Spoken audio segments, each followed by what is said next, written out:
नमस्कार, हम नागरिक देख रहे हैं आप, और इस समय हम खड़े हैं गोरखपुर के सीआरसी सेंटर पर।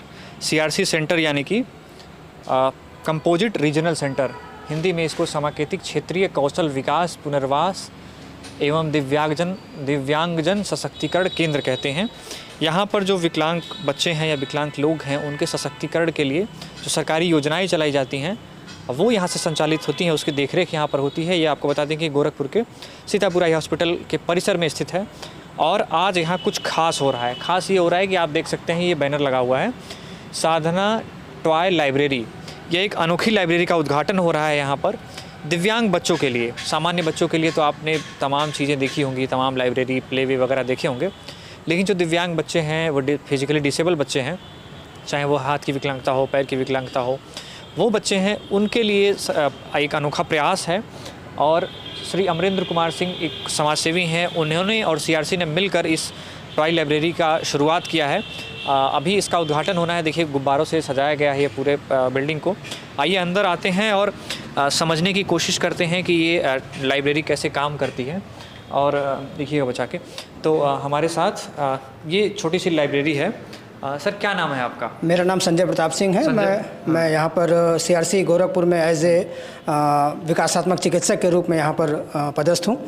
और इस शीघ्र हस्तक्षेप इकाई में मैं यहाँ पर 0 से 6 साल तक के बच्चों के लिए उनके क्या कहते हैं डेवलपमेंटल थेरेपी मैं यहाँ पर काम कर रहा हूँ।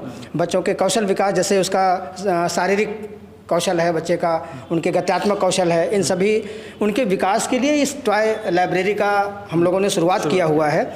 और इसके अंतर्गत ये जो खिलौने आप यहाँ पर देख रहे हैं, जैसे ये हमारा स्लाइड है, ये हमारा थेरेपी बॉल है, और इस तरह से ये जितनी भी सारी चीज़ें हैं, ये इन बच्चों के लिए उपयोगी है उनके सेंसरी सिस्टम को डेवलप करने के लिए। क्योंकि यहाँ जो बच्चे आते हैं वो न्यूरोलॉजिकल समस्या से ग्रस्त बच्चे यहाँ पर आते हैं, और इन बच्चों में उनके गत्यात्मक कौशल को डेवलप करने के लिए, साथ ही साथ चूँकि 0 से 6 साल तक के बच्चों के लिए हम बात कर रहे हैं, और ये बहुत ज़रूरी होता है कि बच्चों का उनका गामक विकास आवश्यक है। और ये गामक विकास से धीरे धीरे बच्चों में उनकी एकाग्रता को बढ़ाने में मदद करता है, बच्चों को सीखने की क्षमता में मदद करता है। जैसे आप इसको देख रहे हैं, ये बॉडी अवेयरनेस के लिए है। यहाँ पर बच्चे में चूँकि ऐसा देखा जाता है कि उनको जैसे एक स्पेशल स्किल जो होता है कि अगर हमको किसी सकरे जगह में से निकलना है तो हम उसको कैसे उसको निकलेंगे, उसको बढ़ावा देने के लिए इसका एक ये बताया गया है। यहाँ से बच्चा इस तरह से ऐसे निकलता है, इस तरह से घुसेगा, इस तरह से घुसने के बाद अपने आप को बचा करके कैसे इसमें से निकलना है। ये चूँकि सामान्य बच्चों में तो ये चीज़ें बहुत आसान होती है, लेकिन जब हम जहाँ पर न्यूरोलॉजिकल संबंधी अगर विकार जहाँ जिन बच्चों में मौजूद होता है, उन बच्चों में इसमें से निकलने में उनको बहुत कठिनाई होती है। उसको डेवलप करने के लिए ये स्किल है, उसमें हम बच्चों में इसको डालते हैं। अब इसके साथ हम लोग यहाँ पर देख रहे हैं, जैसे कि ये हमारा कुछ जैसे सामान्यतः क्रिकेट का है, बैट है, बॉल है, ये सारी चीज़ें हैं बच्चे के आई हैंड कोऑर्डिनेशन को डेवलप करने के लिए। बच्चा जैसे कि अगर बैट से बॉल को मार रहा है ना, तो यहाँ पर उसका आई हैंड कोऑर्डिनेशन है, जो कि इन सब बच्चों में इसकी समस्या देखने को मिलती है। सामान्य बच्चों में तो ये आसान होता है, लेकिन जब हम इन बच्चों की बात करते हैं, दिव्यांग बच्चों की बात करते हैं, तो वहाँ पर उनका आई हैंड कोऑर्डिनेशन उतना अच्छा नहीं होता है। इसके साथ साथ ये सब सारी चीज़ें जो हैं उनको स्पर्शी संवेदनाएं के थ्रू, स्पर्शी संवेदनाएं जो कि इन सब बच्चों में काफ़ी कमज़ोर होती है, और इसके थ्रू भी हम ये इनपुट देना चाहते हैं कि कौन सा चीज़ किस तरह का है। तो अलग अलग चीज़ें, जैसे आप हम देख रहे हैं यहाँ पर ये फर का बना हुआ है, यहाँ से उसको स्पर्शी संवेदनाएं मिल रही हैं कि इसका सरफेस कैसा है, इसका टेक्सचर कैसा है। ये चीज़ें जो हैं उनके लगातार उनके ब्रेन को स्टिमुलेट करने का काम कर रही हैं। क्योंकि सामान्यतः जैसे ही सरफेस बदलता है, हमारा ब्रेन उसको एक्सेप्ट करने की कोशिश करता है, लेकिन इन बच्चों में स्पर्शी संवेदनाएँ कमज़ोर होती हैं, और कमज़ोर होने की वजह से कमज़ोर होने की वजह से चीज़ों को जल्दी एक्सेप्ट नहीं करते हैं। ऐसे भी बच्चे आते हैं जो चीज़ों को छूना नहीं चाहते हैं। तो इन सब के माध्यम से उनके टैक्टाइल स्टिमुलेशन को हम लोग डेवलप करने की कोशिश करते हैं। अब जैसे आप ये देख रहे हैं यहाँ पर ये रिंग में उसको डालने के लिए ये चीज़ें जो हैं उसके आई हैंड कोऑर्डिनेशन को कैसे अलग अलग जैसे ये टॉय है तो ये सारे छल्ले बाहर निकल जाएंगे। हाँ, और फिर इसमें से अलग अलग फिर अब इसमें हम उसको क्या कहते हैं, इसका कलर कॉन्सेप्ट भी बच्चे को दे सकते हैं कि अच्छा पीले पीले कलर का रिंग डालो, अच्छा लाल कलर का रिंग डालो। तो मल्टी अप्रोच के तहत, मल्टी सेंसरी अप्रोच के तहत हम ये सब सारी चीज़ें बच्चों में डेवलप करते हैं। इसके साथ साथ अब जैसे ये झूला है, ये छोटे बच्चों के लिए है, जैसा कि हम लोगों ने बताया कि 0 से 6 साल के बच्चों के लिए हम लोग काम कर रहे हैं। यहाँ पर बच्चे के वेस्टिबुलर सिस्टम को डेवलप करना है। वेस्टिबुलर सिस्टम का मतलब क्या है कि सामान्यतः इन बच्चों में कुछ प्रतिवर्ती आक्षेप मौजूद होते हैं, जिसको हम लोग प्राइमरी रिफ्लेक्सेस कहते हैं। इन प्राइमरी रिफ्लेक्सेस का मौजूद होना बहुत ही आवश्यक होता है। जैसा कि हम सामान्यतः देखते हैं कि छोटे बच्चों में, जैसे मैंने उसके यहाँ पर अगर उंगली हम रखते हैं तो बच्चा उस तरफ घूम जाता है, उसके मुंह में उंगली डालते हैं तो उसको सक करने की कोशिश करता है। तो ये जो प्राइमरी रिफ्लेक्सेस हैं ये जन्म के साथ बच्चों में मौजूद होते हैं उनके सर्वाइवल के लिए। अगर ये लॉन्ग टर्म के लिए भी अगर ये चीज़ें मौजूद होती हैं तो वहाँ पर बच्चों का विकास प्रभावित होता है।